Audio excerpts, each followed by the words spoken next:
This is TradeFlow News, bringing you relevant news and insights from around the world. TradeFlow News, enabling trade for SMEs and economies worldwide. These are some of the key topics that we will be looking into in today's program.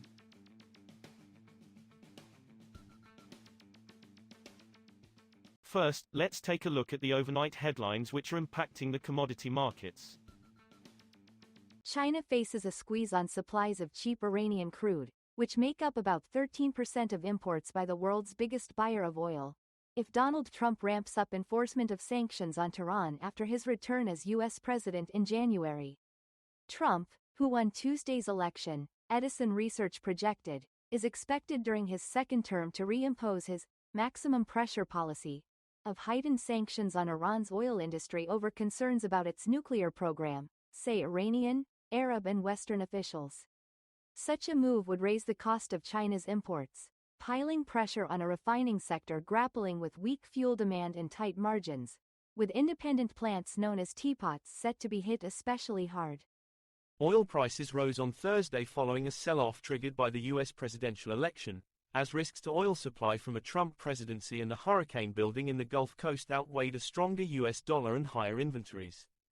Brent crude oil futures were up 65 cents, or 0.87%, at $75.57 per barrel by 0400 GMT. U.S. West Texas Intermediate crude gained 54 cents or 0.75% to $72.23.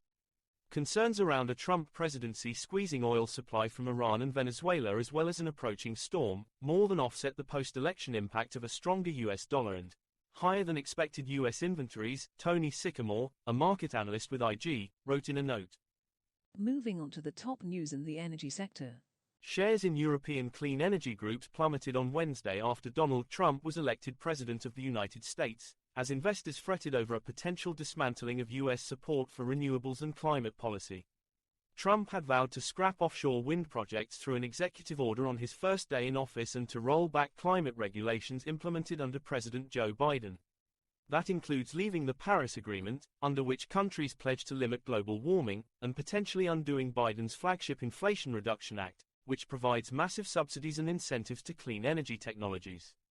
Donald Trump's return to the White House will refocus the nation's energy policy onto maximizing oil and gas production and away from fighting climate change. But the Republican win in Tuesday's presidential election is unlikely to dramatically slow the U.S. renewable energy boom. Investor fears of a reversal under Trump sent clean energy stocks down sharply on Wednesday. The MAC Global Solar Energy Index was down 10% in midday trade, while shares of top renewable project developer and owner NextEra Energy slid 6.2%. A Biden-era law providing a decade of lucrative subsidies for new solar, wind and other clean energy projects would be near impossible to repeal, however, thanks to support from Republican states, while other levers available to the next president would only have marginal impact, analysts say. Next, we have the top news in metal markets. China's industry ministry is proposing to step up domestic exploration of mineral resources under a plan to support the energy storage manufacturing industry.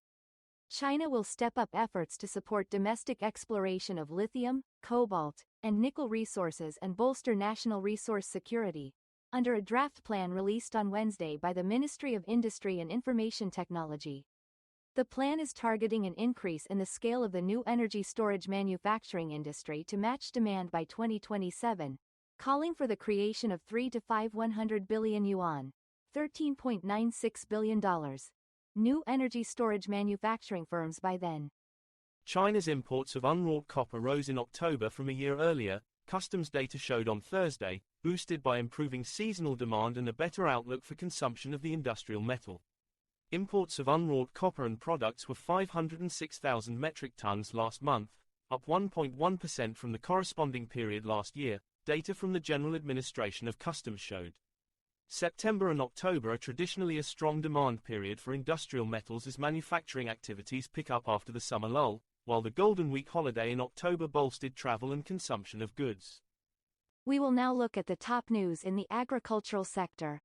Brazil's sugar exports reached a record high in 2024, exceeding the peak posted last year, according to government data, as the country expanded its share of the global sugar trade due to the absence of India.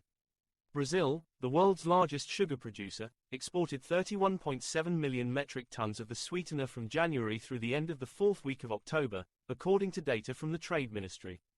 The amount already exceeds the 31.3 million tons exported for all of 2023.